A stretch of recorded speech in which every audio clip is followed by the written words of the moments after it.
انا بصراحه عندي مشكله كبيره قوي. كل يوم اصحى من النوم تايه ومش عارف اعمل ايه، وبعدها اروح امسك التليفون علشان مش عارف اعمل ايه، مش عارف ابدا من فين، واليوم بيخلص وانا ما انجزتش حاجه خالص. بس بعد فتره في خطوه بسيطه جدا فرقت معايا وغيرت كل اللي انا عملته ده، وهي ازاي تكتب تو دو ليست صح. ودي تكون المهاره الاولى اللي هنتعلمها في الفيديو بتاع النهارده. بس قبل ما نبدا ما تنساش تعمل لنا سبسكرايب في القناه وتعمل لنا لايك وتفعل زر الجرس علشان لما نعمل فيديوهات تانية توصل لك. وبس كده يلا بينا نبدا. المشكله تقريبا ان احنا كنا بنكتب لسته طويله جدا بالمهام اللي احنا هنعملها في اليوم. يعني مثلا كنا بنكتب 15 مهمه او ممكن توصل كمان ل 20 مهمه، وده مستحيل حد ينفذه يعني حتى لو اليوم كمل معاك، وفي الاخر تعمل منهم 2 أو 3 بس، صح؟ انت فاجئتيني بسفالتك، اقصد بصراحتك. ده بالظبط اللي كان بيحصل معايا في فترات كبيره، زي مثلا في ايام الثانويه كنت بكون متحمس اول اليوم واكتب حوالي 15 مهمه وما اعملش منهم غير 2 3 بس، وبحس ان انا ما عملتش حاجه. فقررت ادور على الحل، ولقيت الحل في 4 خطوات بس. واول خطوه معانا ان انت تكتب اول 3 مهام رئيسيين محتاج تعملهم في اليوم، والثلاث مهام دول ان خلصتهم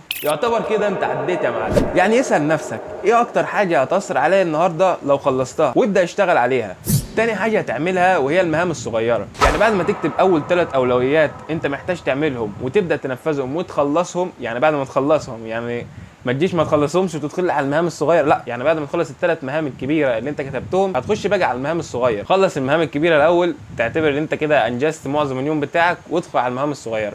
والمهام الصغيره دي تعتبر حاجات كده بسيطه وسهله تقدر تخلصهم، يعني ما تكتبش مهام كبيره برضه زي اللي انت كتبتها في الاول دي، لا، اكتب حاجات سهله وبسيطه تقدر تخلصها بعد المهام الكبيره، زي مثلا ان انت ترتب المكتب بتاعك، او مثلا ان انت ممكن تروح الجيم. تالت حاجه وهي اهمهم وهي ان انت توضح المهام بتاعتك. يعني مثلا لو انت عايز تذاكر ما تكتبليش مذاكره، يعني مثلا لو انت عايز تشتغل ما تكتبليش شغل.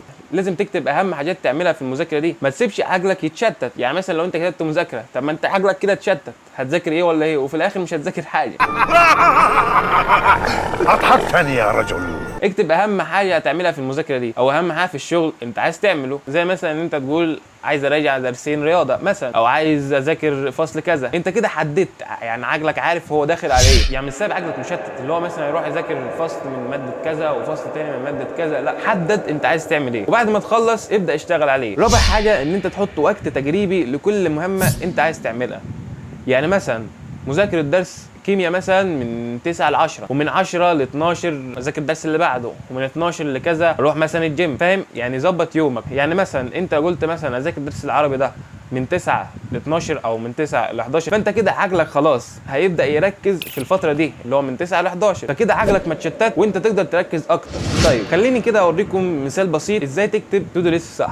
دي مثلا لسته بتاعت يوم النهارده، فيها مهام لها اولويه اللي هي اهم 3 مهام رئيسيه اللي اتكلمنا عنهم، والمهام الصغيره اللي بعد المهام الرئيسيه، مثلا تصوير الفيديو اللي انت بتشوفه دلوقتي ده، او اروح وبعدها اروح الجيم، وبعدها مذاكره فصلين مثلا من الرياضه او من اي ماده ثانيه. بعدها مهام صغيره، اهم 3 مهام صغيره تقدر تعملهم، ولازم تكون بسيطه، مش لازم تكون كبيره زي اللي فوق دول او زي ال3 الرئيسيين، تمام؟ وبعد كل مهمه تعلم عليها عشان تحس بفرحه كده اللي انت خلصت مهمه. يعني مثلا زي تصوير الفيديو ده خلصته، علم عليه، يعني في مثلا مهمه كده علم عليه كده، تمام؟ وتقدر تشطب كمان كده، تحس بفرحه اللي انت خلصت حاجه، وبعدها تقدر تخش على اللي بعده، وهكذا. كده الموضوع بقى ابسط واسهل من اللي انت مثلا تكتب الحاجه بعينها اللي انت تقول هذاكر هشتغل، لا، لازم تحدد انت عايز تعمل ايه، وكل ما تخلص تعلم عن الحاجه دي عشان تفرح وتخش على اللي بعديها، تمام؟ وبس كده. من يوم ما بدات اكتب تو دو ليست اليوم بتاعي عرفت اليوم ماشي ازاي وهعمل ايه في اليوم. وانت كمان تقدر تكتب التو دو ليست بتاعتك وتكتب اهم حاجه انت عايز تعملها في اليوم، وتطبق كل اللي عملناه في الفيديو ده، واكتب لي في التعليقات ايه اهم 3 حاجات انت عايز تعملهم. وهي بس كده يكون الفيديو بتاعنا خلص وتعلمنا اول مهاره من سلسله المهارات اللي احنا عاملينها. فبس لو الفيديو عجبك ما تنساش تعمل لنا لايك وسبسكرايب في القناه وتفعل زر الجرس عشان لما نعمل فيديوهات تانية توصل لك